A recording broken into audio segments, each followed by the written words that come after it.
नमस्कार दोस्तों। हम पढ़ रहे थे गांधी जी और उनका जीवन परिचय आज हमने कल शुरू किया था और काफ़ी थक गया था, तो फिर कल की क्लास को 1 घंटे की करी। वैसे भी कई सारे स्टूडेंट की डिमांड आती है कि सर क्लास को आप 1 घंटे 1.25 घंटे से ज़्यादा ना करें। मुझे भी लगता है वैसे कि 1-1.25 घंटे से ज़्यादा की क्लास आपको परेशान करती है डेफिनेटली, तो मैं उससे ज़्यादा क्लास नहीं करूँगा। मैं कोशिश करूँगा कि 1 घंटे 15 मिनट तक क्लास को मैं ख़त्म कर दूँ, क्योंकि इससे ज़्यादा काफ़ी दुखी होते हैं आप, ठीक है। और हिस्ट्री की क्लासेस को मैं थोड़ा बड़ा कर सकता हूँ, कोई दिक्कत नहीं उसमें। तो आज हम बात करेंगे, कल जहाँ हमने बात छोड़ी थी, हमने गांधी जी का जीवन परिचय कर लिया था, जन्म वगैरह सारी चीज़ें। गांधी जी को अफ्रीका भी भेज दिया था और 1900 फिनिक्स फोरम की स्थापना करवा ली थी, और साथ साथ में हमने जो है वो आपके इंडियन ओपिनियन अखबार स्टार्ट करवा दिया था। यहाँ तक की बातें कर ली थी हमने, और मुझे उम्मीद है आपको ठीक ठाक तरीके से समझ में आ गई होगी, ठीक है। आज हम बात करने वाले हैं वहाँ से आगे, मतलब 1906 के उस कानून से बात शुरू करेंगे जो ट्रांसवाल के अंदर लाया गया था एक अध्यादेश के रूप में, एशियाटिक रजिस्ट्रेशन एक्ट के रूप में। आज हम उस पर बात करने वाले हैं, ठीक है। तो बात को मैं शुरू कर रहा हूँ, यहाँ से शुरू करते हैं। तो शुरू करूँ उससे पहले थोड़ा सा वापस आप मैप देख लो। ये था विद्यार्थियों डरबन, ठीक है, ये नेटाल प्रांत है पूरा, और ये है ट्रांसवाल, और ये प्रिटोरिया, ठीक है। पूरी कहानी, ये गांधी जी की पूरी कहानी यहाँ तक ही रहेगी, ठीक है, ये पूरी कहानी। तो अब हुआ क्या था, ट्रांसवाल के अंदर एक कानून लाया गया 1906 के अंदर, ऑर्डिनेंस के रूप में लाया गया, अध्यादेश के रूप में लाया गया। कानून बेसिकली ये था कि जो भी भारत के लोग यहाँ पे रह रहे हैं अफ्रीका में, उनको रजिस्ट्रेशन करवाना ज़रूरी है, पंजीयन करवाना ज़रूरी है, और रजिस्ट्रेशन फॉर्म उसके पास में रखना ज़रूरी है, 24 घंटे उसके पास होना चाहिए। गांधी जी ने इसका विरोध किया, गांधी जी ने रजिस्ट्रेशन बनाया नहीं, तो 27 लोगों को गांधी जी के सहित सज़ाएँ सुनाई गई, देश निकाला दिया गया, और उस कानून का, उस सज़ा का पालन नहीं किए जाने के कारण की गिरफ्तारी भी हुई। लेकिन स्मट्स, कर्नल स्मट्स थे उस समय, उनके साथ अग्रीमेंट हो गया, तो मामला थोड़ा सा शांत हो गया था। लेकिन कर्नल स्मट्स ने कहा था कि हम आपकी बातों को स्वीकार कर लेंगे, आप जो है वो एक बार रजिस्ट्रेशन करवा दो। गांधी जी ने रजिस्ट्रेशन करवा दिया, लेकिन गांधी जी की बातों को एक्सेप्ट नहीं किया, तो गांधी जी ने कई सारे लोगों के साथ मिलकर जो पंजीयन पत्र थे वो पब्लिकली जलाए, और उसके बाद गांधी जी ने वहाँ पर अपना पहला सत्याग्रह, जिसे सविनय अवज्ञा भी बोलते, उनकी भाषा में 2 भाषाएं हैं यहाँ पे, वो वहाँ पे शुरू किया था पहली बार। तो कई बार आता है कि पहली बार गांधी जी ने सत्याग्रह का प्रयोग कहाँ पे किया, सविनय अवज्ञा का प्रयोग कहाँ पे किया, तो वो ट्रांसवाल के अंदर किया था इस एक्ट के विरुद्ध में, ठीक है। तो यहाँ तक की बात हो जाती है। उसके बाद में आगे हम क्या हुआ, वो सारी चीज़ें पॉइंट टू पॉइंट आगे बढ़ते जाएंगे और साथ साथ में लिखते भी जाएंगे, ठीक है। अब देखिए, अब जहाँ थे वहाँ आप पैरा छोड़ के आगे लिखोगे। अब देखिए, वर्ष 1906 के अंदर, कब, 1906 में ट्रांसवाल राज्य में,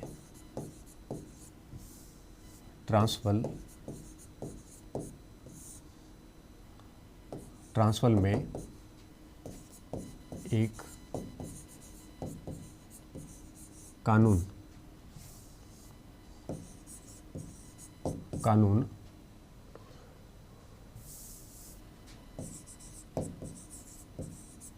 अब कानून क्या था,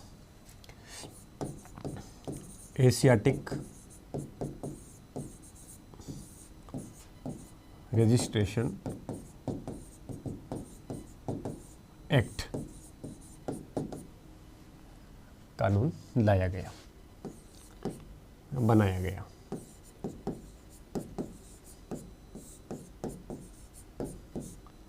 इसमें क्या था, इसमें पहली बात तो ये थी कि भारतीयों को जो अफ्रीका में रह रहे थे, पंजीयन करवाना ज़रूरी। एक तो ये शर्त थी। दूसरी शर्त थी कि उस पंजीयन पत्र को 24 घंटे अपने पास रखना जरूरी। पंजीयन पत्र को 24 घंटे अपने पास रखना जरूरी। ठीक है, ऐसा कानून लाया था इन्होंने। अब इस कानून का गांधी जी ने विरोध किया। ध्यान से समझते जाना, चीजों को समझ में आ जाएगी। गांधी जी ने इसका विरोध किया। गांधी जी ने विरोध किया, विरोध स्वरूप पंजीयन नहीं बनाया। ठीक है, पंजीयन नहीं करवाया। अब जब गांधी जी ने पंजीयन नहीं करवाया तो कानून की अवमानना हो गई। ठीक है, कानून की अवमानना की, मानना की। तो गांधी जी सहित 27 लोगों को, गांधी जी सहित 27 लोगों को देश निकाला, सजा दी, देश निकाल दिया। फिर गांधी जी ने अवमानना की, फिर अवमानना की, मतलब देश से बाहर नहीं गए, मानना की, तो गांधी जी को जेल हो गई। ठीक है, अब आप इसको ऐसे समझ सकते हो कि गांधी जी वहाँ पर जो है वो आपके किस में गए, जेल में चले गए। क्यों जेल में चले गए? क्योंकि गांधी जी को एक प्रकार से यहाँ पर जो दोनों सजाएं दी, वो दोनों सजाएं गांधी जी ने यहाँ पे स्वीकार नहीं की, और उसकी वजह से गांधी जी ने यहाँ पे एक प्रकार से गांधी जी को सजा के रूप में जेल में डाल दिया गया। गांधी जी को जेल भेजा। ठीक है, अब ये मैं शॉर्ट में लिख रहा हूँ, आप भाषा देते रहना साथ साथ में। जैसे मैंने सीधा लिखा, आप इसमें ऐसे अच्छे से जमा के लिखना कि गांधी जी ने इस कानून के विरोध स्वरूप अपना पंजीयन नहीं करवाया। तो इस कानून की अवमानना के कारण गांधी जी सहित 27 लोगों को ट्रांसवाल के न्यायालय ने देश निकाला दे दिया। तत्पश्चात गांधी जी ने न्यायालय के आदेश की भी क्या करी, अवमानना की। इस कारण गांधी जी को जेल भेज दिया गया। ऐसे लिखना। ठीक है, बाकी शॉर्ट में लिखना चाहो तो शॉर्ट में भी लिख सकते हो, आपके ऊपर है। बोर्ड की बातें लिखनी सारी है, भाषा दे के लिखोगे तो थोड़ा मज़ा आएगा। ठीक है, ज़्यादा समय भी नहीं लगता, और आप छोटे तो और नहीं कि मैं सारे शब्द लिखूँ यहाँ पे, हालांकि लिख ही रहा हूँ वैसे भी। अब 12वीं के बच्चे थोड़ी रहे हो, अभी आप बड़े हो गए हो, आप 12वीं के बच्चों को पढ़ाने के लिए रेडी हो रहे हो। ठीक है, तो भाषा देना सीखिए। फिर बच्चों को क्या भाषा दोगे आप, जब आपको खुद को भाषा बनानी नहीं आ रही है तो बच्चों को लिखाओगे कैसे? फिर आप ऐसे पढ़ाओगे, जैसे मैं कई टीचर्स को ऐसे देखा है, किताब लेके बैठे हैं और लाइन टू लाइन पढ़ रहे हैं, बच्चे बेचारे बैठे हैं। ये स्थिति कोचिंग वालों की भी है, बड़ी किताब लेके और लाइन टू लाइन पढ़ा देते हैं। ऐसे नहीं होता है, चीज़ें समझानी पड़ती है। ठीक है, कभी आप थोड़ा सा हेल्प ले सकते हो पॉइंट, ताकि क्रमबद्धता ना टूटे। आप ऐसे टीचर ना बनना, कृपया करके आप ऐसे टीचर बनना जो बच्चों को लगे कि वाकई आयोग ने सही तरीके से लिया है किसी व्यक्ति को। क्लासेस के अंदर जब भी जाओ, बड़ा होमवर्क करके जाओ, अच्छे से सारी चीज़ें तैयार करके, किसी किताब के सहारे मत जाना। मैंने आज तक कोचिंग के अंदर 12वीं क्लास में पढ़ाया, कॉलेजेस में पढ़ाया, खूब मेहनत करके गया, लेकिन कभी भी ऐसी बुक्स लेके नहीं गया। हालांकि पॉइंट ज़रूर नोट कर लेता हूँ कई बार। अभी भी जब भी आपको ये पढ़ा रहा हूँ तो पूरी मेहनत करके आता हूँ, पूरे पॉइंट नोट करता हूँ, कोई चीज़ छूटे नहीं मेरे से। फिर पूरा लिखता हूँ, लास्ट में चेक करता हूँ कुछ छूटा तो नहीं है, छूटा तो वापस बता देता हूँ। बाकी ऐसी किताब लेके नहीं पढ़ाते। ठीक है, इससे क्या होता है कि गलत इंप्रेशन जाता है, बच्चे को समझ में नहीं आता। हम घोड़ा जिस तरह से बंधा हुआ होता है ना, किसी रस्सी से, धागे से, लगाम से, तो घोड़े को हमेशा गुलामी की फीलिंग आती है। शिक्षक किताब से अगर बंधा हुआ रहेगा तो वो भी उस किताब का गुलाम हो जाएगा। वहाँ पे उसका ध्यान बार बार किताब भटकाएगी, वो खुल के अपने विचार कभी नहीं रख पाएगा, क्योंकि उसको किताब का ही बोलना है। इसलिए किताब लेके मत जाओ। तो आप वैसे शिक्षक बनना। कैसे? ऐसे वैसे नहीं। क्यों? क्योंकि ये चीज़ें ज़रूरी है। इसलिए कह रहा हूँ कुछ भाषा देनी सीखिए अभी, ये सीखने का समय। कोचिंग सिखाती है, कोचिंग सिखाती है और आप सीखोगे तो सीखने को बहुत है यहाँ पे, ठीक है। तो ये भाषा देना हमने भी सीखा है, तो आप भी सीखिए अच्छे से। निकाला, दिया, फिर अवमानना की, गांधी जी को जेल भेज दिया गया। फिर आगे क्या हुआ? अब आगे आप लिखोगे तत्पश्चात कर्नल स्मर्ट ने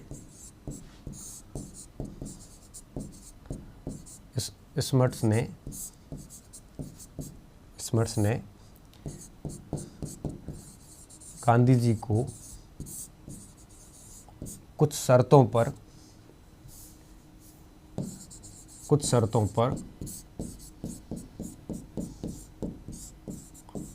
रजिस्ट्रेशन के लिए राजी किया, मतलब पंजीयन के लिए राजी किया, पंजीयन के लिए राजी किया। ठीक है, गांधी जी राजी हो गए, गांधी जी ने पंजीयन करवा दिया। ठीक है, गांधी जी ने पंजीयन करवा दिया, मगर स्मर्ट्स मुकर गए। जो शर्तों पर हुआ था उसमें से स्मर्ट्स क्या हुए? स्मर्ट्स मुकर गए। उन्होंने कहा भाई अपने जैसी कोई बात नहीं है। अंग्रेज मुकरते बहुत थे, मुकर गए। और जब मुकरे तब गांधी जी ने क्या किया? अपने जो भी अनुयायी लोग थे अफ्रीका में, उनके साथ सार्वजनिक रूप से तो सारे पंजीयन पत्र जला दिए और यहीं से आंदोलन शुरू होगा। ठीक है, ऐसे में गांधी जी ने सार्वजनिक रूप से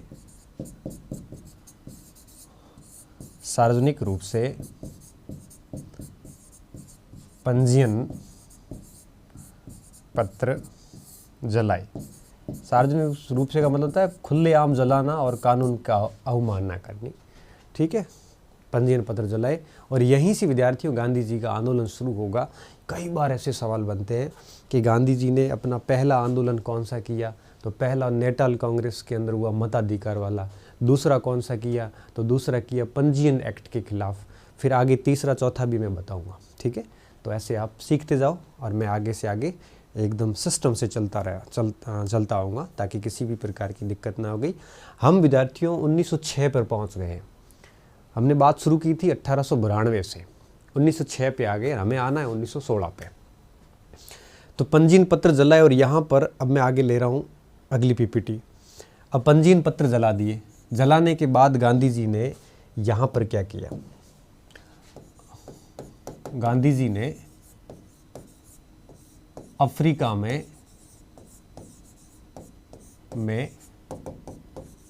अपना पहला आंदोलन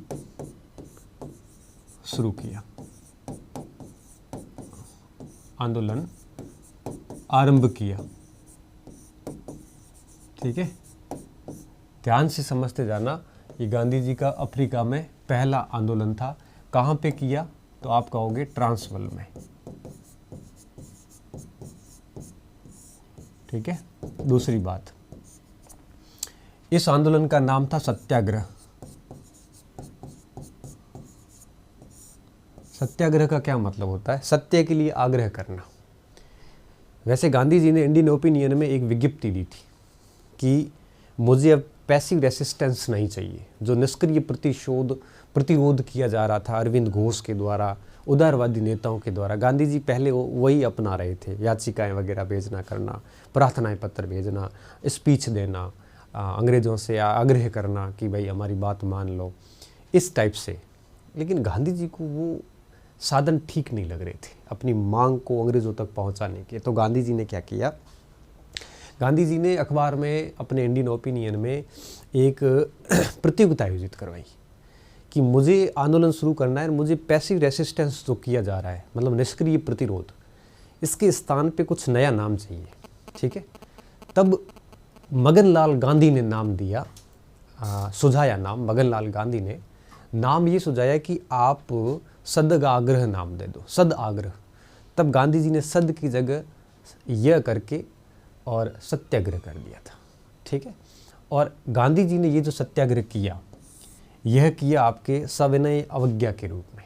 साफ शब्दों में बताता हूँ, विनयपूर्ण कहना कि भाई हम आपकी आज्ञा का पालन नहीं करेंगे। किसान, मजदूर, हमने 1930 में पढ़ेंगे सविनय अवज्ञा आंदोलन। तो इस तरह से उनकी आज्ञा की अवहेलना करना और सत्य के लिए आग्रह करना कि भाई हमारा जो सत्य है, हक है, वो हमें दे दो, तब तक हम आपकी आज्ञा का पालन नहीं करेंगे। तो यहाँ पर सत्याग्रह व सविनय अवज्ञा, ये दो साधनों का उपयोग गांधी जी ने किया था। सत्याग्रह शब्द कहाँ से आया, तो ये हम लिख लेते हैं। मगनलाल गांधी द्वारा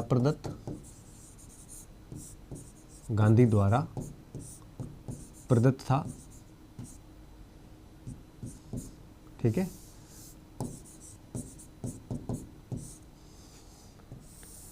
प्रदत्त सद्ग्रह को गांधी जी ने सत्याग्रह नाम दिया। सत्याग्रह नाम दिया।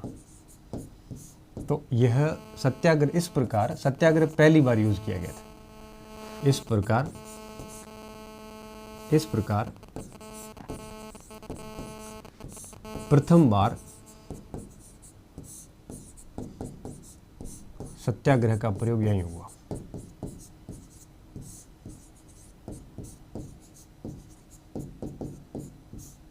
कहाँ पे हुआ? अफ्रीका में। एक तो ये था, ट्रांसवाल के अंदर दो साधन अपनाए गए, एक तो सत्याग्रह और दूसरा यहाँ पे अपनाया सविनय अवज्ञा, सिविल डिसओबीडियंस।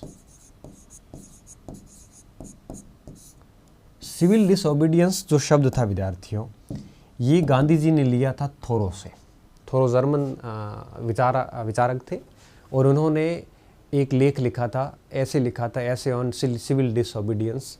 उसमें इन्होंने जब थोरो को पढ़ा तो वहाँ से सविनय अवज्ञा नाम से जो है वो इन्होंने वो लिया था डेविड थोरो से, on the duty of civil disobedience. तो ये लिखना कि यह शब्द या यह साधन डेविड थोरो की पुस्तक, डेविड थोरो जर्मन विचारक थे, मतलब आपकी इनकी खुद की अपनी आइडियोलॉजी थी। और on the duty of civil disobedience, on the duty of civil disobedience, ठीक है। तो इस पुस्तक से है वो की पुस्तक से लिया था, ठीक है। ये दोनों गांधी जी ने शुरू किए, ये दोनों उपकरण एक प्रकार से साधन उपयोग किए ट्रांसवाल के अंदर। और गांधी जी का यह अफ्रीका के अंदर किया गया एक प्रकार से पहला प्रतिरोध कह सकते हो, पहला आप इसको आंदोलन कह सकते हो, ये गांधी जी ने पहली बार वहाँ पे किया था। अब आगे क्या हुआ देखिए। अब इसके तहत हुआ क्या, इसके तहत सामान्य सी बात हुई विद्यार्थियों। क्या बात हुई? सविनय अवज्ञा के अंदर इन्होंने जो भी भारतीय लोग थे उनसे आग्रह किया कि आप लोग जो है वो आपके काम धंधे, मतलब जो भी ब्रिटिश सरकार के अधीन, भाई वहाँ पे मालिक तो थे नहीं, जितने भी भारतीय लोग थे वो सारे सारे कर्मचारी थे, वहाँ पे तो मजदूर थे। ऐसे लोगों को काम छुड़वा दिया, मतलब उनकी अवज्ञा करनी थी। और जब उन लोगों ने, मोस्टली लोगों ने इस प्रकार से अवज्ञा करनी शुरू की तो कई सारे बेरोजगार हो गए और उनका गुजारा चलना भी मुश्किल हो गया। तो ऐसी स्थिति में गांधी जी ने टॉलस्टॉय फॉर्म की स्थापना की, उन लोगों को रोज़गार देने के लिए, पुनर्वासित करने के लिए। और साथ ही साथ रतन टाटा ने भारत से 25,000 रुपये की सहायता जो है वो आपके वहाँ भेजी अफ्रीका। ये बात 1910 तक आ चुकी है, ठीक है। तो इस आंदोलन में क्या हुआ आगे देखिए। अब आप इसके क्या अंदर लिखोगे कि सविनय अवज्ञा के कारण, इसके कारण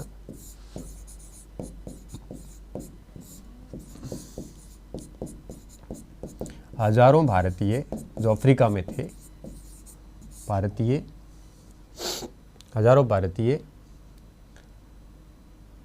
बेरोजगार हो गए, आर्थिक संकट से गुजरे,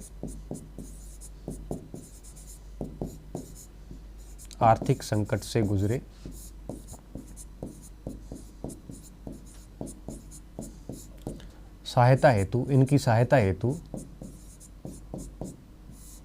हेतु टाटा ने भारत से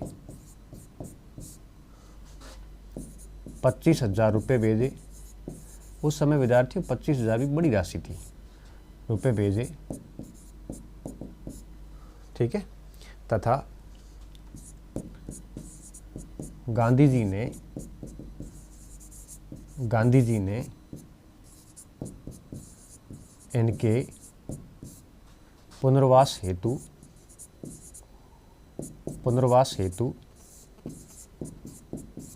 ट्रांसवाल में फार्म हाउस बनाया, ठीक है। समझ रहे होंगे बात को आप, आराम से इसको लिख लो, फिर मैं इसको आगे ले जा रहा हूँ। या फिर ऐसे करो, खाली जगह पड़ी है, मैं यहाँ पे ट्रांसवाल फार्म हाउस के बारे में टिप्पणी डाल देता हूँ। आप क्या करना, इसको जस्ट नीचे लिख लेना, मैं ये खाली जगह में लिख लेता हूँ, ठीक है। अब देखिए, अब जो ये ट्रांसवाल फॉर्म था, ट्रांसवाल के अंदर जो फॉर्म बना, इसका नाम क्या था? Tolstoy form. टॉलस्टॉय फॉर्म, ध्यान से समझना, इसका नाम क्या दिया? टॉलस्टॉय फॉर्म नाम दिया। जैसे आजकल गांधी आश्रम कहते हैं,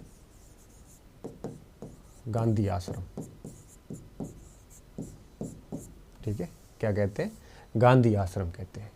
ये इसी का नाम था। ये भी कहाँ पे था? ये ट्रांसवाल में था।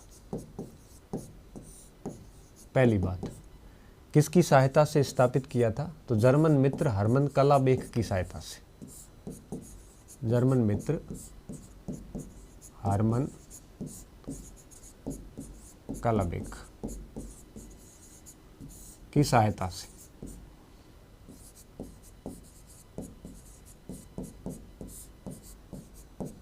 ठीक है। तीसरी बात, जर्मन मित्र हर्मन कलाबेक की सहायता से स्थापित किया। तीसरी बात, इसका नाम टॉलस्टॉय क्यों दिया? टॉलस्टॉय इसलिए दिया कि रूसी विचारक थे टॉलस्टॉय, और एंड टू द लास्ट ये किताब भी लिखी थी उन्होंने, और ये किताब उनको भेंट की गई थी। अंटू दिस दास्तोयेव्स्की की थी, टॉलस्टॉय की थी वार एंड पीस। ये किताब इन्होंने पढ़ी थी, और इस किताब को पढ़ने के बाद में गांधी जी ने टॉलस्टॉय से, गांधी जी काफ़ी प्रभावित थे, सर्वोदय के विचार इन्हीं से लिए थे। तो उसके बेस पर, सर्वोदय का मतलब था सभी का विकास करना, अंतिम व्यक्ति तक विकास की धारा पहुंचाना। तो टॉलस्टॉय से प्रभावित होने के कारण ही इस फार्म हाउस का नाम क्या दिया? टॉलस्टॉय फॉर्म दिया, ठीक है। तो इस बात को आप लिखेंगे अपन। तो हम यहाँ पे क्या लिखने वाले हैं? गांधी आश्रम हो गया, कलाबेक सहायता से। रूसी लेखक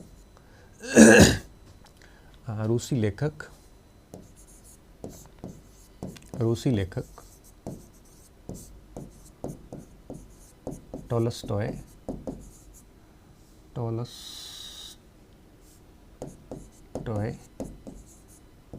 की वार एंड पीस तथा the kingdom of God in with in you, मतलब भगवान का जो साम्राज्य है ये आपके अंदर है, गॉड विद इन यू। इन पुस्तक से गांधी जी काफ़ी प्रभावित थे, और गांधी जी ने सर्वोदय का विचार यहाँ से नहीं लिया था, सर्वोदय का विचार लिया था रस्किन बॉन्ड से, अनटू दिस लास्ट से, सॉरी वहाँ ये मत लिखना, गलती से भी मत लिखना, ठीक है। तो टॉलस्टॉय फॉरम गांधी जी ने यहाँ पे स्थापित किया था, और सर्वोदय के विचार मत लिखना, दिमाग में यूँ ही आ गया था, ठीक है। अब देखिए आगे क्या हुआ। तो इस प्रकार से गांधी जी ने ये सारी सारी चीज़ें करी। ये टॉलस्टॉय फॉर्म बात है 1910 की, ठीक है। अब देखिए आगे क्या हुआ। तो 1910 के अंदर ये फॉर्म हाउस स्थापित किया। कई सारी किताबें अलग लिखती है, थोड़ा ध्यान रखना, ठीक है। ये 1910 से है।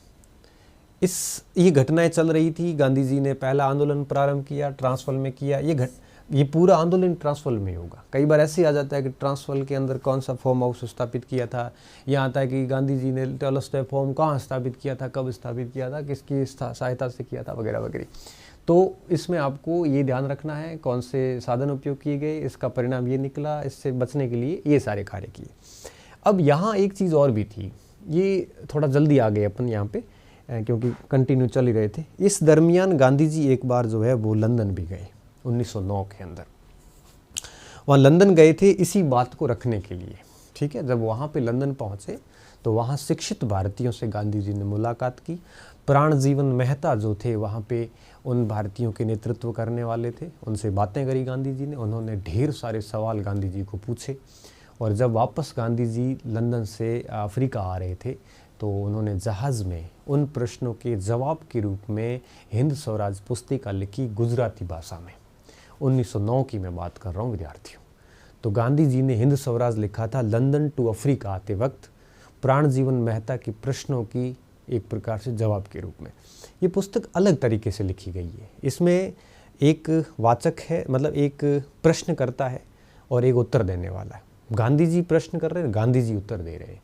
जैसे मान लो कि भाई गांधी जी ने एक जगह हिंद स्वराज में लिखा है कि भाई आप क्यों नहीं ऐसा मानते हो कि अंग्रेज़ों को भारत को पूर्ण रूप से स्वतंत्र कर देना चाहिए, तो गांधी जी वापस उत्तर देते हैं, ठीक है। तो कहने का मतलब है कि ये प्रश्नोत्तर फॉर्मेट में हिंद स्वराज्य पुस्तिका लिखी थी और ये 1909 की बात है विद्यार्थियों। ये इसी आंदोलन के दौरान की बात है। मैं इसको अगली स्लाइड पे ले जाके कर रहा हूँ, आप इसको बाकी की चीज़ों को बढ़िया तरीके से एक बार देख लो ताकि आपका ये सारा का सारा मटेरियल जो है वो क्लियर हो जाए, ठीक है। तो अब मैं आ रहा हूँ अगली स्लाइड के ऊपर। इस दौरान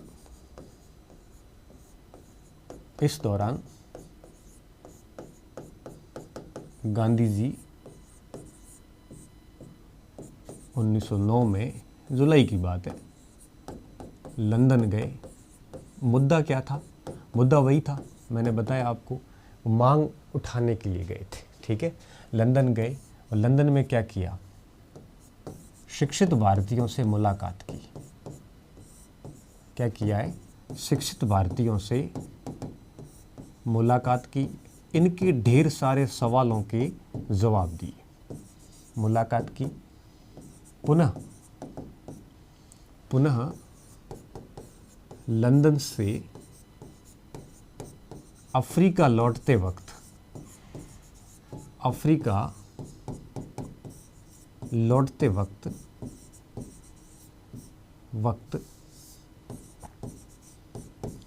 1909 में हिंद स्वराज पुस्तक लिखी। हिंद स्वराज पुस्तक लिखी।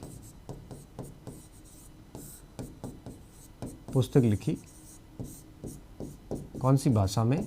गुजराती। बहुत इंपॉर्टेंट है ये।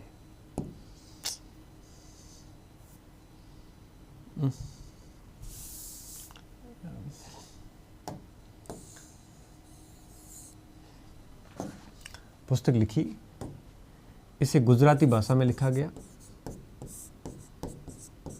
इसे कौन सी भाषा में लिखा गया? गुजराती भाषा में लिखा गया।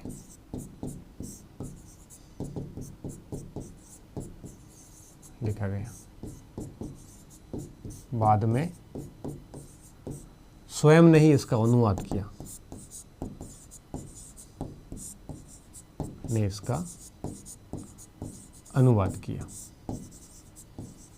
अंग्रेजी में वगैरह में। ये भी कई बार आता है कि इसने अनुवाद किसने किया, ठीक है। और सबसे इम्पोर्टेंट बात, यह पुस्तक प्रश्नोत्तर फॉर्मेट में लिखी गई है। यह पुस्तक प्रश्नोत्तर का क्या मतलब है? प्रश्नोत्तर का मतलब है कि गांधी जी ने खुद ने ही प्रश्न किए और खुद ने उत्तर दिए, खुद ने ही प्रश्न खुद से ही किए हैं। लेकिन ऐसा मानते हैं कि ये प्रश्न प्राण जीवन मेहता के होंगे, ठीक है। और मुलाकात की पुनः लंदन से अफ्रीका लौटते वक्त। तो इस मुलाकात के अंदर क्या हुआ ये भी थोड़ा देख लेना।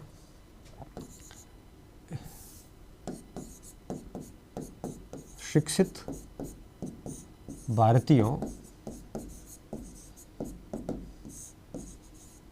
की मुलाकात का नेतृत्व प्राणजीवन मेहता ने किया था।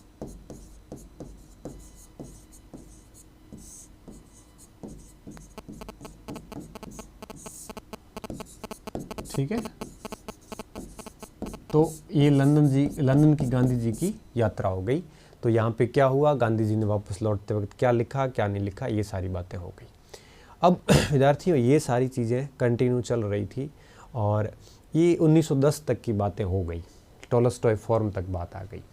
अब 1910 के बाद ये विरोध चल ही रहा था, 1911 भी गुजरा, 12 भी गुजरा और अब 1913 आया विद्यार्थी। अभी तक कुछ भी रद्द नहीं किया इन्होंने और 1913-14 में इन्होंने 2 नए कानून 2-3 और बना दिए, ठीक है। जिसमें से आपके जो भी भारतीय श्रमिक थे जो अनुबंध पे वहाँ गए हुए थे उनके ऊपर 3 पाउंड कर लगा दिया एक्स्ट्रा, और भी कुछ जैसे गैर ईसाई जो भी भारतीय थे वहाँ पे उनकी विवाह की मान्यताएं रद्द कर दी गई, है ना। इसके अलावा भारतीय लोग जो भी प्रवासी भारतीय थे जो भी वहाँ से एमिग्रेंट होके वहाँ पे जा रहे थे उनके आवर्जन पर रोक लगा दी।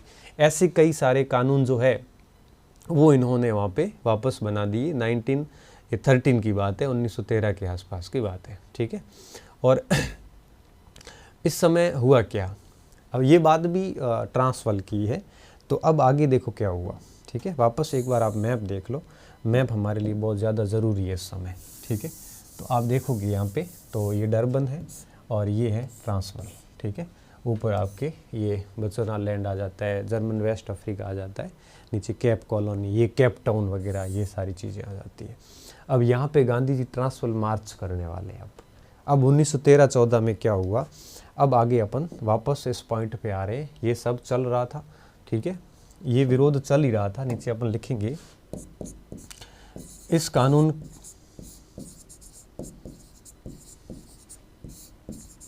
का विरोध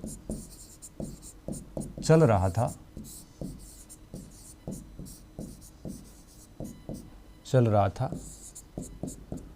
उसी समय ट्रांसवाल में कुछ नए कानून और बना दिए,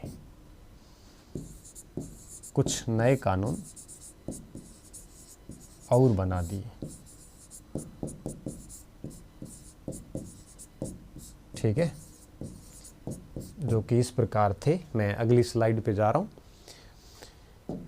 अब नए कानून ट्रांसवाल में कौन से बनाए, 1913-14 के अंदर, 1913-14 में अब ट्रांसवाल में जो नए कानून बने उसमें एक तो था आपके भारतीयों का जो भी आवर्जन हो रहा था तो उनके ऊपर प्रतिबंध,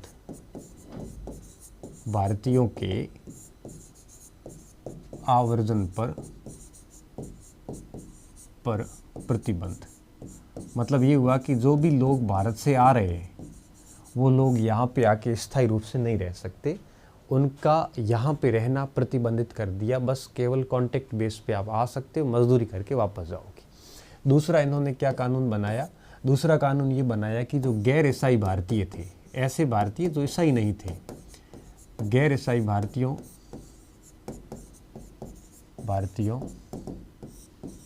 के वहाँ पे जो भी विवाह किए गए थे वो भी अमान्य कर दिए गए, ठीक है। जो भी गैर ईसाई थे, बाकी सारे भारतीय नहीं, गैर ईसाई भारतीयों के विवाह जो भी थे वो अमान्य कर दिए। तीसरा क्या किया, गिरमिटिया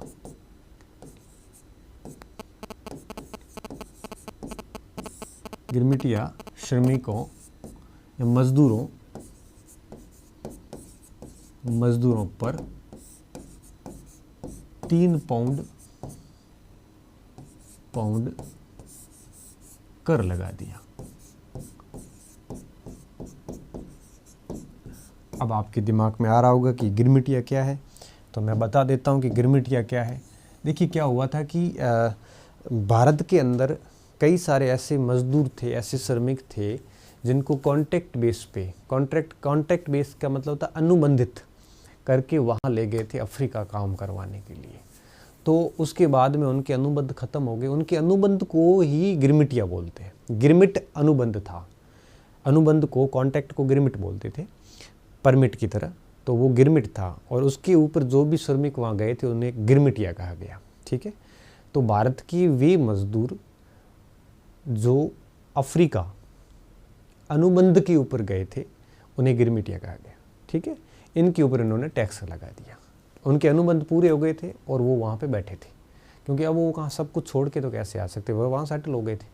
उनके ऊपर टैक्स लगा दिया। हम यहाँ पे ये कहेंगे कि गिरमिटिया वे भूतपूर्व श्रमिक थे या मजदूर थे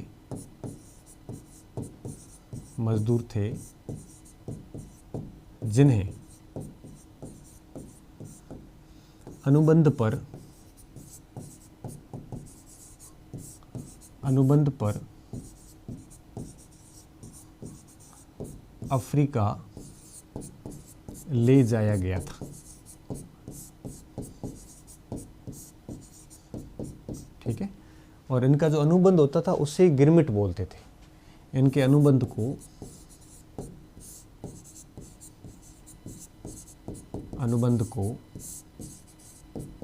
क्या बोलते थे? गिरमिट बोलते थे, गिरमिट कहते थे।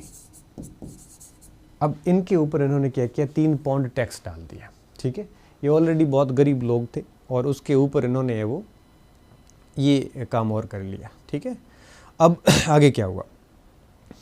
अब इसके विरोध में गांधी जी न्यू कैसल में थे उस समय। न्यू कैसल से ट्रांसवाल के बीच में गांधी जी ने एक ट्रांसवाल मार्च किया। ठीक है, इसके विरोध में या इन कानूनों के विरोध में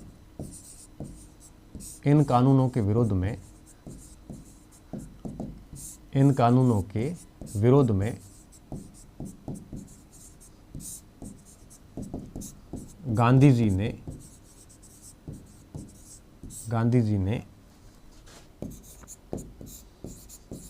कुछ 2000 मजदूरों के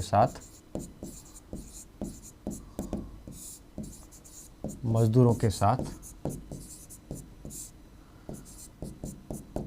ट्रांसवाल मार्च, जो कि कहाँ से कहाँ, कैसल से ट्रांसवाल।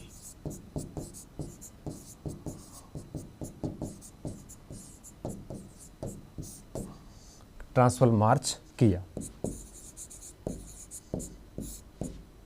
इसे थोड़ा पूर्व कस्तूरबा गिरफ्तार हो गई थी। कस्तूरबा को 3 मंथ की रिगोरियस पनिशमेंट दी थी, मतलब आप ऐसे कह सकते हो कड़ी सजा जैसे बोल सकते हो, वो दी थी। कस्तूरबा को गिरफ्तार किया जा चुका था, संभवतः इस कानून के अंतर्गत गिरफ्तार किया गया था। ठीक है, अब ये ट्रांसवाल मार्च चल रहा था। गांधी जी जो है उस समय काफ़ी अच्छा खासा विरोध है वो वहाँ पे कर रहे थे, और पॉलिटिकल अवेकनिंग आप जैसे कह सकते हो, जन जागृति और राजनीतिक जागरूकता जो है वो उस समय यहाँ पे काफ़ी अच्छी एक प्रकार से हो रही थी। गिरफ्तार किया गया। फिर गांधी जी को भी जेल में डाल दिया गया। जेल में डाल दिया। अब इसकी प्रतिक्रियाएं क्या होगी? भाई ये कानून बनाए, इस कानून के बाद गांधी जी ने इस प्रकार से विरोध किया, और जब गांधी जी ने विरोध किया तो इसकी प्रतिक्रिया जो थी, रिएक्शंस जो थे, वो ना केवल अफ्रीका में बल्कि भारत में भी आने शुरू हो गए। लॉर्ड हॉर्डिंग ने आलोचना की भी कोई भी सभ्य देश इस प्रकार के अत्याचार कभी सहन नहीं कर पाएगा। लॉर्ड हॉर्डिंग भारत के वायसराय थे। उन्होंने बेंजामिन रॉबर्टसन को एक कमेटी के रूप में यहाँ भेजा अफ्रीका कि आप देख के वो वास्तव में वहाँ क्या हो रहा है। एंड्रूज को गोपाल कृष्ण गोखले ने वहाँ भेजा। गोपाल कृष्ण गोखले 1912 में गोपाल कृष्ण गोखले भी अफ्रीका आके गए। एंड्रूज को भी इसलिए भेजा कि आप चेक करके आइए वास्तव में वहाँ पे क्या हो रहा है। तो गोखले, एंड्रूज, रॉबर्टसन, हार्डिंग, इन सब का विरोध के बाद 1914 में ये सारे कानून वापस रद्द करने पड़े और उसके साथ ही गांधी जी वहाँ से निकल गए। अब टॉपिक हमारा पूरा होने वाला है, ठीक है। मैं अलग स्लाइड पे आ रहा हूँ। अब हम लिखते हैं कि इसकी विरुद्ध प्रतिक्रिया क्या हुई। प्रतिक्रियाएं, ठीक है।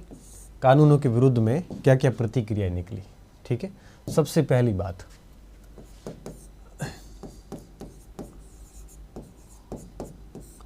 गोखले ने, देखो गोपाल कृष्ण गोखले उस समय काफ़ी शक्तिशाली नेताओं में से एक हुआ करते थे और आपको अच्छे से पता हो तो गोखले जो इस्लिंगटन आयोग बैठा था भारत में, सिविल सर्विसेज सुधार आयोग, उसके भी सदस्य रहे थे। तो गोखले इतने सामान्य व्यक्तित्व तो नहीं थे उस समय, काफ़ी शक्तिशाली व्यक्तित्व थे। तो इन्होंने एंड्रूज व पियर्सन को भारत भेजा। एंड्रूज व पियर्सन को भारत के अफ्रीका भेजा। किस हेतु? यह देखने के लिए कि वहाँ पे क्या घटित हो रहा है, क्योंकि कांग्रेस में भी इसका निंदा प्रस्ताव लाया गया था। इसके साथ साथ हार्डिंग ने भी आलोचना की। ये वही हार्डिंग है विद्यार्थियों, भारत के वायसराय।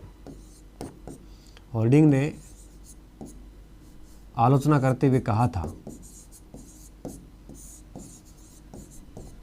क्या कहा था? कहा था कि कोई भी सभ्य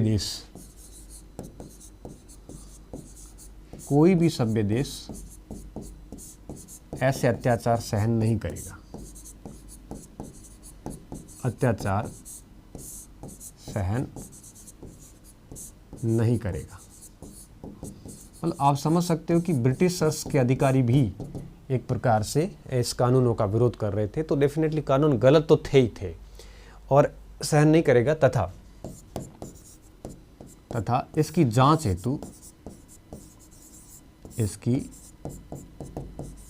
हेतु बेंजामिन रॉबर्टसन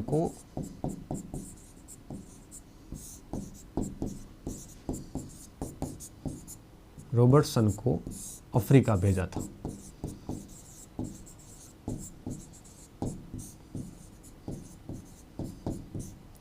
ठीक है, ये प्रतिक्रिया हुई। इंग्लैंड की तरफ से प्रतिक्रिया आ गई, भारतीयों की तरफ से प्रतिक्रिया आ गई, दोनों की तरफ से प्रतिक्रिया आ गई। अब इन प्रतिक्रियाओं के बाद क्या होगा? देखिए विद्यार्थियों, जब इतनी सारी प्रतिक्रियाएं आई तो डेफिनेटली अंग्रेज सरकारों, ब्रिटिश सरकार के ऊपर दबाव बना। तो और इस दबाव के कारण ये कैंसिल हो गया, ये सारे एक्ट कैंसिल कर दिए गए लगभग। हार्डिंग, एंड्रूज, गोखले, ठीक है, के प्रयासों व दबाव के कारण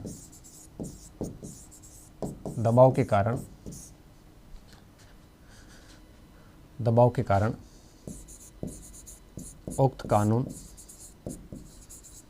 वापस लेने पड़े। कुछ वापस ले लिए, किसके ऊपर कमेटी बिठाई, मतलब कुल मिला के गांधी जी जीत गए थे, कानून वापस लेने पड़े। ठीक है, ये बात 1914 की। अब चूंकि कानून वापस ले लिए गए, अब कानून वापस लेने के बाद में, ठीक है, अब वहाँ पे गांधी जी का नाम लिखा ही नहीं गांधी जी का ही भूल रहे हैं। हाँ, कानून वापस लेने के बाद अब गांधी जी का वहाँ पे रहने का कोई मतलब नहीं रहा और जुलाई 1914 में गांधी जी ने अफ्रीका छोड़ दिया। ठीक है, तो ये हम आगे अगली स्लाइड पे ले रहे हैं और अब आगे गांधी कहाँ जाएंगे उसके ऊपर हम बात करते हैं। जुलाई 1914 में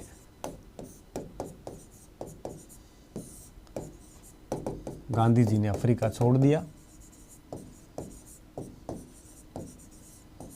अफ्रीका छोड़ दिया, लंदन गए, गोखले से भेंट करी। किससे? गोखले से भेंट करी। गोखले को अपना राजनीतिक गुरु बनाया। गोखले को अपना राजनीतिक गुरु बनाया, पॉलिटिकल गुरु बनाया। ठीक है। और गांधी जी ने पुस्तक लिखी। यहाँ पे गांधी जी की किताब थी। क्या पुस्तक थी? पुस्तक थी गोखले माई पॉलिटिकल गुरु।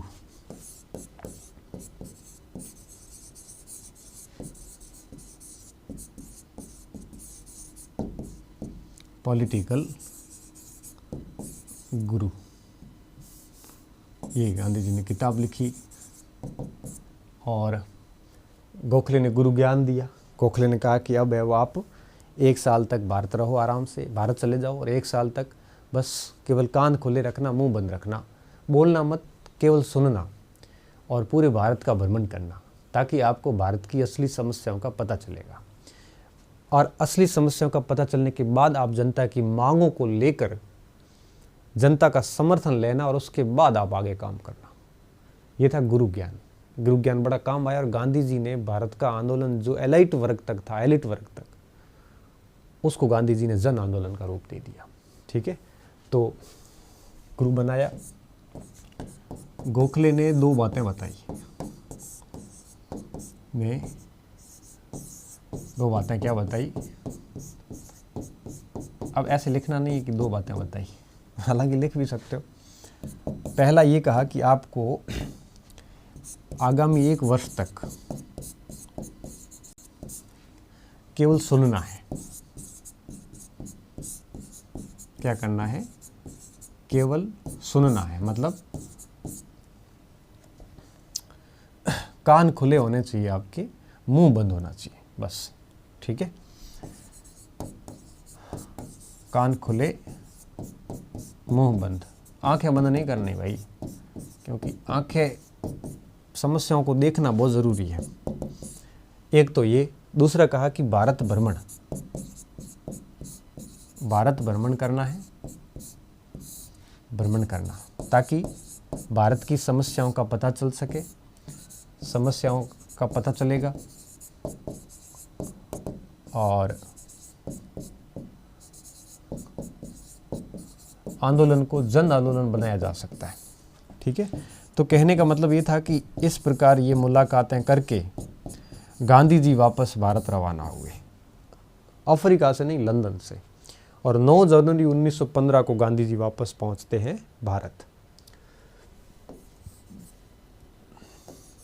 9 जनवरी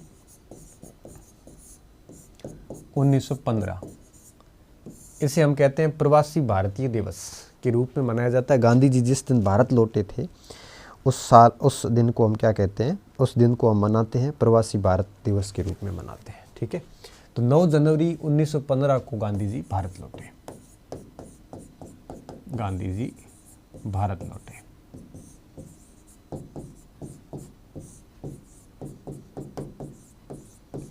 ठीक है। अब भारत जब लौटे तो अपना उन्होंने आवास जो है वो अहमदाबाद के अंदर बनाया। और अब आवास अहमदाबाद में बनाया। और वहाँ पे जीवनलाल देसाई, जो उनके इंग्लैंड के समय के मित्र रहे थे, उन्होंने इनको अपना घर दे दिया था। वहाँ पे कोचरब करके आश्रम बनाया, और गांधी जी का वो पहला आश्रम था। गांधी जी भारत लौटे, अपना आवास जो है, अपना आवास कहाँ बनाया? अहमदाबाद के निकट, अहमदाबाद के निकट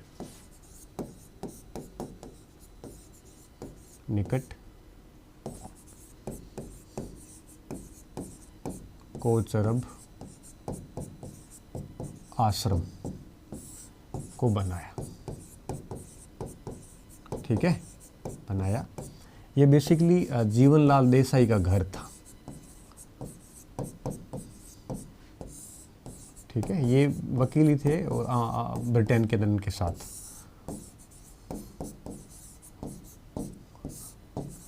और फिर कोचरब आश्रम को इन्होंने 1917 में फिर साबरमती स्थानांतरित कर दिया। ठीक है, साबरमती 1917 में गए, साबरमती आश्रम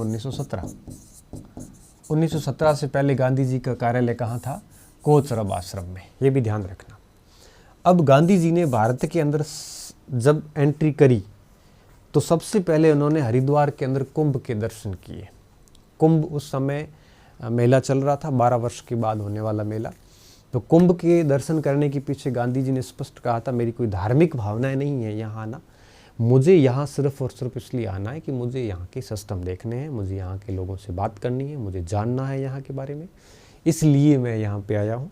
और गोखले की सर्वेंट्स ऑफ इंडियन सोसाइटी के कई सारे स्वयंसेवक वहाँ पे सेवा में लीन थे और गांधी जी भी गोखले से काफ़ी प्रभावित थे, इस वजह से भी वहाँ आए थे। तो लोगों की समस्याओं को जानने के लिए कुंभ की यात्रा की थी, हरिद्वार गए थे। बाकी हरिद्वार जाने के पीछे कोई और मोटो नहीं था, कोई धार्मिक उद्देश्य नहीं था। ठीक है, तो 1915 में हरिद्वार के कुंभ मेले में भाग लिया, मेले में भाग लिया। यहाँ स्वामी श्रद्धानंद जी से मिले, मुंशी लाल जैसे अपन नाम देते हैं, श्रद्धानंद जी से मिले। ठीक है, धार्मिक उद्देश्य नहीं थे, बस मिलना था, समस्याएं जाननी थी और विभिन्न प्रकार के ये सारे सिस्टम देखने थे।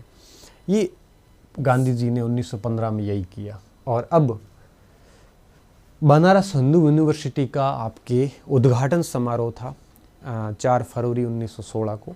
BHU उद्घाटन नहीं, स्टोन फाउंडेशन था, मतलब शिलान्यास था, नींव रखी जा रही थी। और उस समय गांधी जी को आमंत्रित किया गया और गांधी जी ने यहाँ पे स्पीच दिया। ये गांधी जी का पहला पब्लिक अपीयरेंस था भारत के अंदर। कई बार सवाल आता है, गांधी जी ने पहली बार भारत में स्पीच कब दिया या सार्वजनिक रूप से सबके सामने कब आए? तो 4 फरवरी 1916 को आए, जब बनारस हिंदू यूनिवर्सिटी का आपके स्टोन फाउंडेशन का काम था, या मतलब यूँ कहिए शिलान्यास का कार्यक्रम था। गांधी जी को वहाँ पे पहली बार आमंत्रित किया गया था। ठीक है, ये बात लिखने के साथ ही गांधी जी का ये जीवन परिचय पूरा हो जाएगा।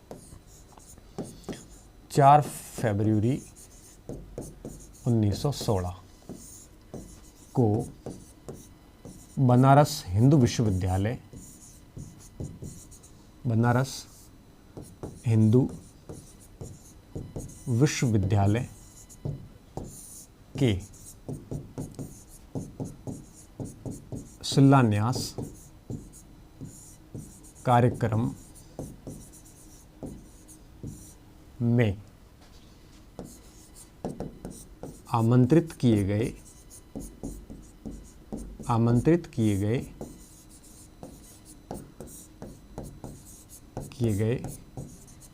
यहाँ पर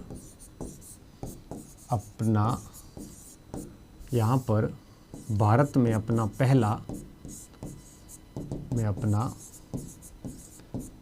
पहला सार्वजनिक पदार्पण हुआ, पब्लिक अपीयरेंस पदार्पण हुआ। तो भारत के अंदर पहली बार गांधी जी ने पब्लिक अपीयरेंस, मतलब जनता के सामने कब आए थे? 1916 में आए थे, बनारस हिंदू विश्वविद्यालय के आपके शिलान्यास कार्यक्रम में। यहाँ पे सर अजीब वाक्य हुआ। गांधी जी ये देख रहे हैं कि जो पब्लिक बैठी है पंडाल में, उनकी संख्या से कहीं ज़्यादा संख्या मंच पर बैठी है।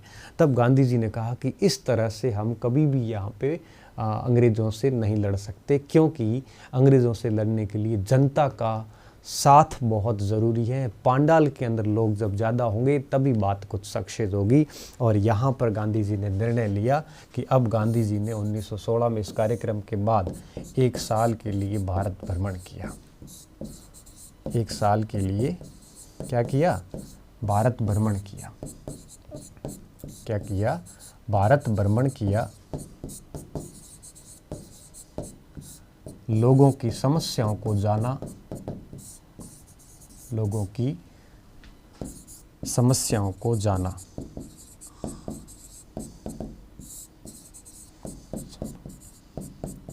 ठीक है। और इस प्रकार से 1917 तक बात आ गई। और अब 1917 में चंपारण, खेड़ा, अहमदाबाद, ये 3 गांधी जी के पहले आंदोलन होंगे। और इस प्रकार से गांधी जी की भारतीय राष्ट्रीय आंदोलन में एंट्री हो जाती है। इन 1 साल के अंदर इन समस्याओं के बारे में जानने के बाद गांधी जी को भारत की वास्तविक समस्याओं का आभास हो गया था, पता चल गया था। जनता का समर्थन भी अच्छा खासा जुटा लिया था। और अब गांधी जी का चंपारण से अभियान शुरू होगा। कल का लेक्चर हम चंपारण से और जलियांवाला हत्याकांड तक कल के लेक्चर में देखेंगे। बहुत बहुत धन्यवाद विद्यार्थियों। अच्छे रहिए, मस्त रहिए और पढ़ते रहिए।